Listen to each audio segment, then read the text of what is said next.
السلام عليكم ورحمة الله وبركاته. هلكani waa Arabsiya News Tawel ku soo dhawaada wararkii xilligan Arabsiya News qodobada ku soo qaadan doona waxa kamid ah hoos u dhac dhaqaale oo soo waajahaya Djibouti kadib markii Ethiopia ay boqolkiiba 50 alaabtii ay kala soo degi jirtay dekedaha dalkaasi ay u soo wareejisay Berbera. Ruushkuna waxa uu macallimiinta oo baraya ciidamada dalka Niger geeyay dalkaasi. Daawada qodobaas waxay kamid yihiin wararkayga xilligan ku soo dhawaada kuwaas iyo kuwa kala faahfaahsan. dowladda Djibouti ayaa waajahaysa hoos u dhac weyn oo dhinaca dhaqaalaha ah. Hoos u dhaca dhaqaalaha dalka Djibouti ayaa salka ku haya hoos u dhac ku yimid alaabooyinka Ethiopia kala soo degi jirtay dekedaha Djibouti oo la dhimay kala badh boqolkiiba 50.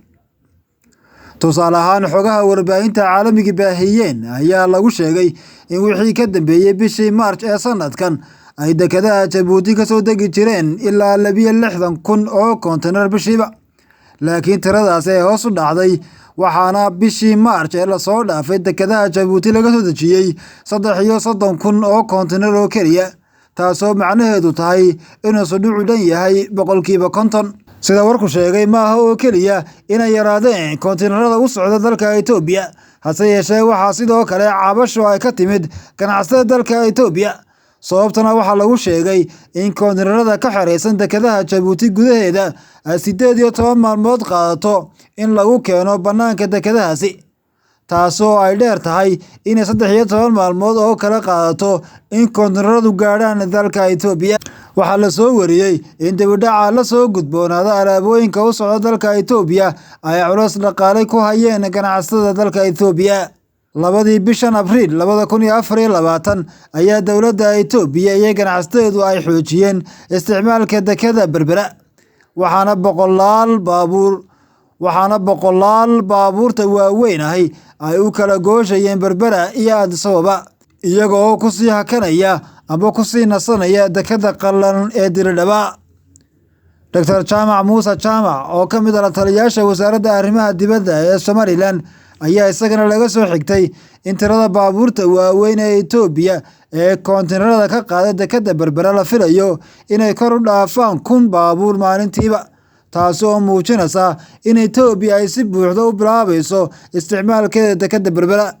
arrintan ayaa ku soo beegmasay kadib markii heshiis ay kala saxiixdeen dowladaha Ethiopia iyo Somaliland. macallimiin military oo Ruush ah ayaa tagay dalka Niger si ay u tababaraan ciidamada dalkaasi.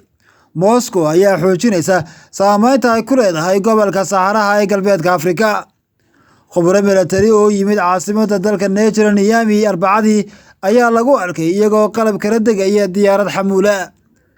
waxaan halkan u joognaa inaan tababarno ciidamada Niger si aan u samayno xiriir military oo u dhexeeya labada dal. mid ka mid ah tababarayaasha ayaa sidaas u sheegay telefishinka dowladda Niger ee magaciisu yahay RTN. tababarayaasha militariga ayaa sidoo kale keenaya dalkaasi qalabka difaaca hawada sida ay u sheegeen warbaahinta. imaatinkooda ayaa ka dambeeyay heshiis dhex maray Niger iyo Ruushka oo kor loogu qaadayo xiriirka ammaanka. waddankan galbeedka Afrika ku yaala waxa uu tagay dhanka Ruushka ilaa ay markii ciidamada Afgambiga ku qabsadeen xukunka sanadkii hore. waxay jareen xiriirkii military iyo kii siyaasadeed ee ay muddada dheer la lahaayeen Faransiiska sida dalalka kale ee Mali iyo Burkina Faso. Ruushka waxay ka doonteen taageero si ay uga adkaadaan kooxaha jihaadoonka.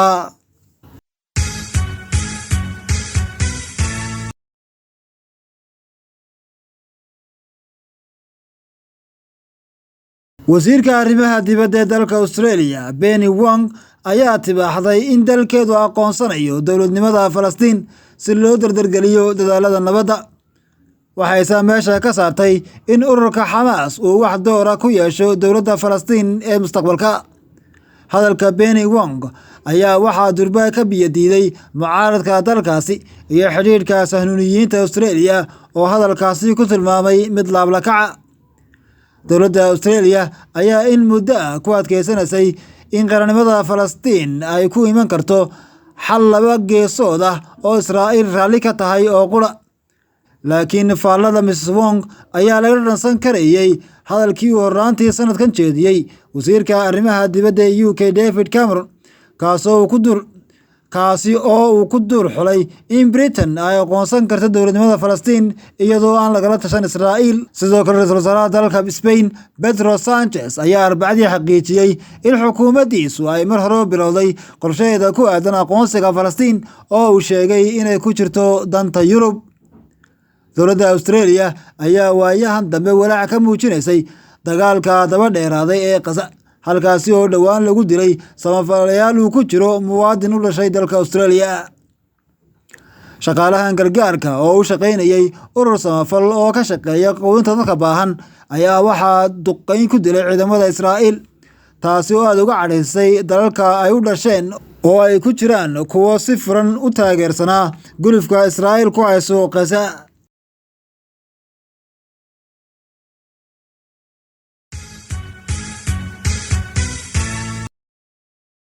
Dahab iyo alaab kale oo hore looga dhacay boqortooyadii Asante oo mar ka talin jirtay halka uu maanta ku yaalo dalka Ghana kadib dagaal dhex maray boqortooyadaasi iyo ciidamadii ka socday Britain muddo haatan laga joogo 150 sano ayaa dib loogu soo celiyay Ghana.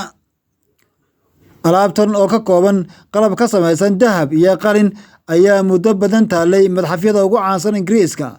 32 shay oo ka mid ah ayaa haatan dib loogu soo celiyay Ghana, kuwaas oo lagu wado in dhowaan lagu wareejiyo boqorka maanta xukuma. Waxa uu soo hadhay boqortooyada Asante. Waxaa la soo wariyay in soo celinta alaabtan uu codsaday boqorka hadda ka taliya saldanadda Asante intii lagu guda jiray caleemasaarkii boqor Charles saddexaad ee Ingiriiska oo uu ka qayb galay. Alaabtan qaaliga ah ayaa la dhigi doonaa madxafka Manhiya ee magaalada Kumasi oo caasimadda gobolka Ashanti, waxaana lagu soo bandhigi doonaa sanad guurada 25aad ee ka soo wareegtay markii la boqoray King Otomfuo Osei Tutu. daawada qodobkaasi ayaa ugu dambeeyay wararkii xilligan Arabsiya News. Intan wararka warlama kulmi doona nabadgelyo. Assalaamu calaykum waraxmatullaahi wabarakaatuh.